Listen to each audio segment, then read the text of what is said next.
دلیل خلف بہت اہم قسم کی یہ دلیل ہے، اور عام طور پر اس کو ہمارے ہاں جو ہے وہ بیان کیا جاتا ہے تو ہمارے طلبہ کرام وہ بڑی اس سے دور خشکی محسوس کرتے ہیں کہ یار یہ کیا چیز ہے۔ سب سے پہلے میں اس کا طریقہ عرض کروں گا، پھر اس کے بعد اس کی دو مثالیں آپ کو عام فہم دوں گا، اور پھر اس کے بعد ان کے فوائد کیا ہیں، ان کو ہم کس طریقے سے استعمال کر سکتے ہیں، اس کا طریقہ عرض کروں گا۔ سب سے پہلی بات یہ ہے کہ دلیل خلف کیا ہوتی ہے۔ اس میں یہ ہوتا ہے کہ اس کا طریقہ یہ ہوتا ہے کہ ہمارا دعویٰ مان لو، اگر یہ نہیں مانتے تو اس کی نقیض مانو، پھر اس کو اصل کے ساتھ ملا کر اس کا نتیجہ نکالو، نتیجہ غلط ہو تو دعویٰ درست، اور اگر نتیجہ صحیح ہو تو دعویٰ غلط۔ یہ تو وہ ہے جو کتابوں کے اندر لکھا ہوتا ہے طریقہ۔ دوسرا، میں اس کو بالکل عام کر کے اور آسان کر کے بیان کرتا ہوں تاکہ یہ بات بالکل واضح ہو جائے۔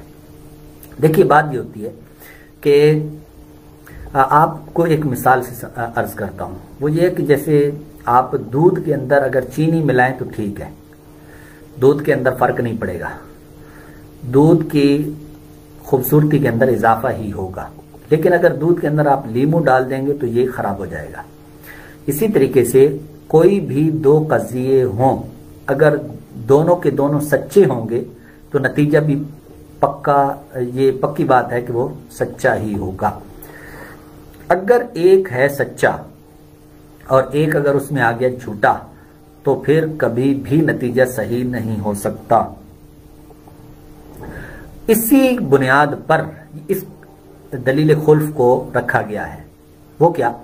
وہ یہ ہے کہ یہاں پر خلاصہ کلام یہ ہے کہ بھئی دیکھو، آپ ایسا کرو کہ ایک صغرا لو یا پھر کبرا لو، کوئی ایک آپ لے لیں، دونوں مقدموں میں سے کوئی ایک لے لیں، اور وہ ایک ایسا ہونا چاہیے جو ظاہر الصدق ہو، ظاہرت الصدق ہو، بالکل واضح طور پر سچا ہو۔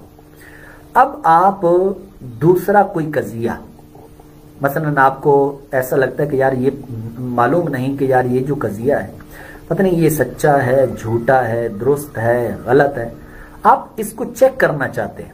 یہ جو دلیل خلف ہوتا ہے اس کے ذریعے سے ہمیں کیا ہوتا ہے، ان میں دو فوائد ہوتے ہیں اس کے۔ ایک یہ کہ قضیے کو پرکھا جا سکتا ہے، کوئی بھی قضیہ ہو، آپ کو پتہ نہیں چل پا رہا کہ جناب یہ سچا ہے، جھوٹا ہے، شک ہے آپ کو اس کے اندر، یا ویسے ہی آپ کو پتہ تو ہے لیکن آپ پرکھنا چاہتے ہیں کہ یار صحیح ہے کہ غلط ہے، یہ دیکھنا چاہتا ہوں امتحاناً، تو تب بھی اس کو آپ دلیل خلف سے اس کو جانچیں۔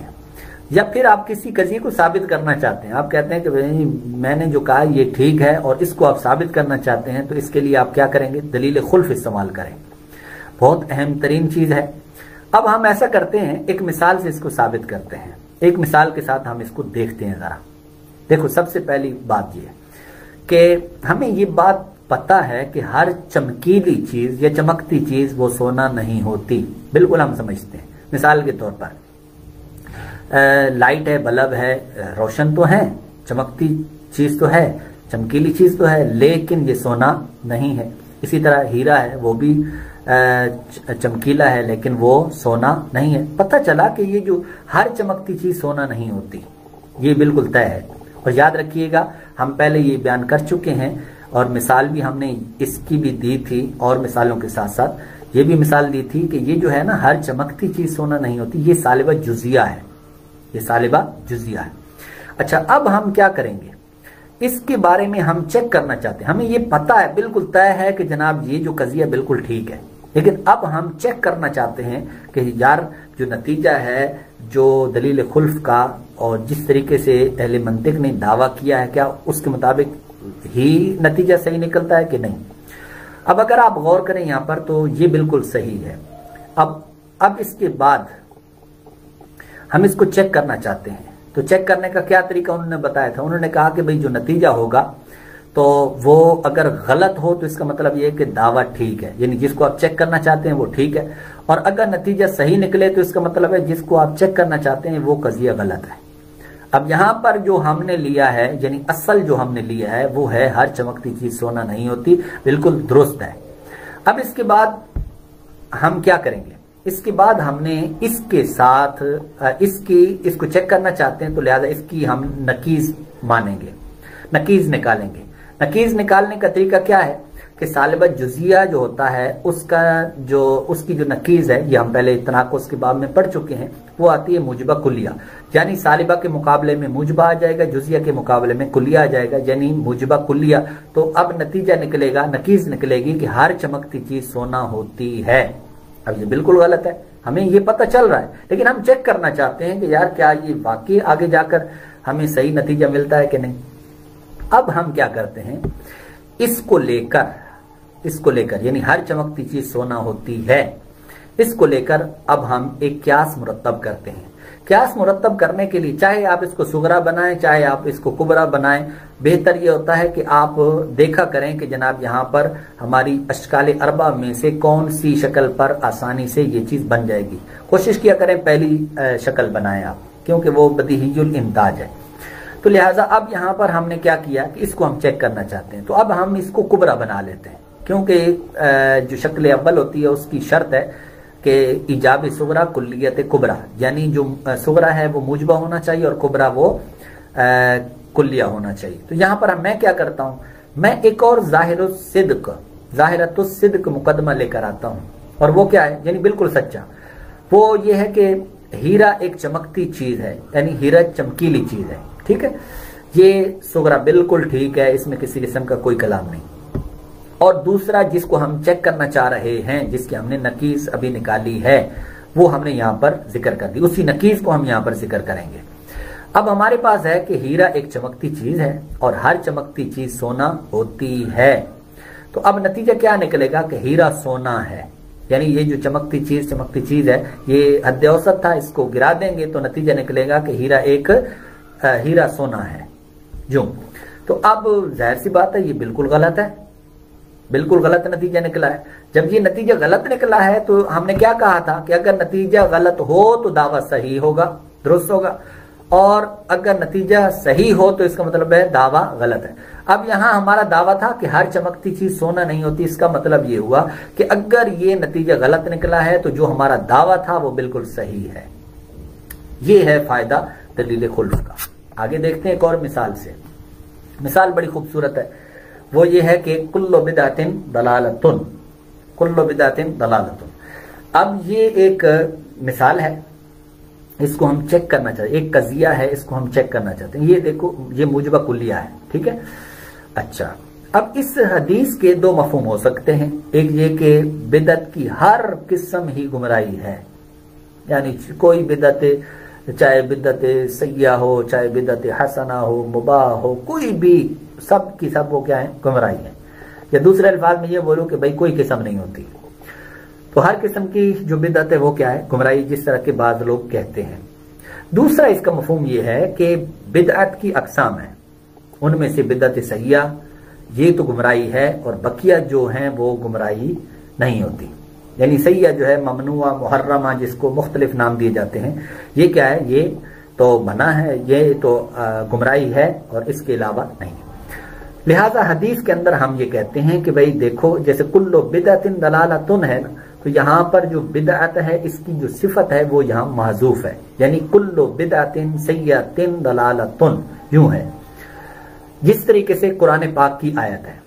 जैसे कुरान पाक में है, वकाना वराअहुम मलिकुन यअखुदु कुल्ल सफीनतिन गस्बन, के हजरत खिजर अलैहिस्सलातु वस्सलाम ने वो जो वाकया है कि आपने कश्ती तोड़ दी थी, तो हजरत मूसा अलैहिस्सलातु वस्सलाम ने सवाल उठाया था कि भाई ऐसा आपने क्यों किया, तो आप उसकी वजह बयान फरमा रहे थे कि भाई बात यह कि मैंने कश्ती को इसलिए ऐबनाक कर दिया क्योंकि उसके आगे या पीछे दोनों किस्म की तफसीरें हैं। एक बादशाह है कि जो क्या करता कि हर कश्ती को छीन लेता था, हर सफीने को छीन लेता था। अच्छा, अब यहाँ पर उन्होंने क्या कर दिया, ऐबनाक कर दिया। अब यहाँ पर बात ये थी कि जनाब कुल्ला सफीनतिन, यानी अगर हर कश्ती को ही वो छीन लेता था तो फिर ऐबनाक करने की क्या जरूरत थी, क्योंकि चाहे वो सही कश्ती होती चाहे ऐबनाक होती, हर सूरत के अंदर वो छीन लेता, तो ऐबनाक करने की हाजत नहीं थी। लेकिन यहाँ पर मुफस्सिरीन कहते हैं कि जो सफीना है इसकी आगे सिफत माजूफ है, और वो है सफीनतिन सलीमतिन या फिर सालिहतिन। मुख्तलिफ किस्म के अल्फाज मुख्तलिफ मुफस्सिरीन ने बयान किए, तकरीबन हर एक मुफस्सिर ने ये बयान किया है कि कुल्ला सफीनतिन सालिहतिन या फिर सफीनतिन जो है वो आगे सलीमतिन, वगैरह के अल्फाज इस्तेमाल किए गए। तो नतीजा क्या निकला? नतीजा ये है कि जिस तरीके से यहां पर सिफत माज़ूफ है, इसी तरीके से बिदअत के साथ भी सिफत माज़ूफ है। अब इससे यूं भी जो दूसरा मफहूम है कि भाई हम कहते हैं कि सिर्फ बिदअत सैय्या ये गुमराही है, और तो इसका नतीजा आप इसको यूं भी ताबीर कर सकते हैं कि भाई हर बिदअत गुमराही नहीं होती, बल्कि बिदअत सैय्या जो है ये गुमराही होती है। तो लिहाजा अब क्या हुआ, अब इसको हम यूं भी कह सकते हैं कि जनाब बाज बिदअतें जायज हैं, ठीक है। हर बिदअत गुमराही नहीं, बल्कि बाज बिदअतें क्या होती हैं? जायज होती हैं। बहुत सारी इसकी मिसालें हैं। अब यहां पर हम क्या करते हैं कि इस कजिए को ले लेते हैं, सालिब जुजिया को, यानी हर बिदअत गुमराही नहीं, जो कि हमारा नजरिया अहले सुन्नत का, इसको हम ले लेते हैं और फिर हम इसको चेक करना चाहते हैं इल्म मंतिक के जरिए से, दलील खुल्फ के जरिए से, कि क्या ये दुरुस्त है या नहीं है।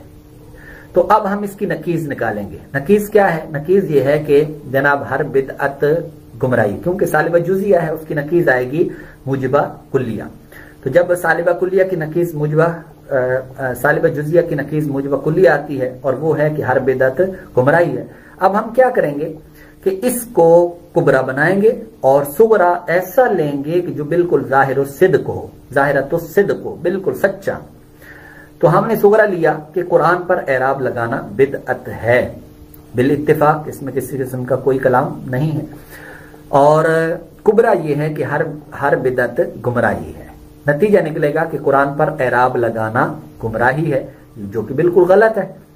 जब ये गलत है तो इसका मतलब ये हुआ कि जनाब जो हमारा असल कजिया था, और वो था सालिब जुजिया, यानी हर बिदअत गुमराही नहीं होती, तो लिहाजा ये हमारा सही निकला। तो लिहाजा दलील खुल्फ के जरिए से हमने इसको ये साबित किया कि हर बिदअत गुमराही नहीं होती, सालिब जुजिया है, और ये बिल्कुल दुरुस्त है, सच्चा है।